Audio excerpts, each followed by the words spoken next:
بقالنا كتير ما بنقيمش اداء لعيبه نادي الزمالك في الماتشات، فيلا بينا نقيمهم في ماتش الزمالك وبتروجيت. يلا بينا. صبحي يا صبحي يا صبحي، عاش قوي والله العظيم يا صبحي، اداء ولا اروع ما شاء الله، واداء ثابت بقالك فتره. الجول اللي جه انت ما تسالش عنه بصراحه، فاديك 8 من 10 يا صبحي.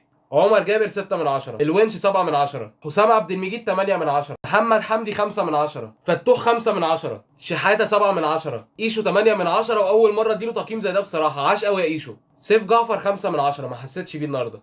شلبي من اللعيبه المجتهده الفتره الاخيره جامد جدا بصراحه، اديله 8 من 10، عاش قوي يا شلبي.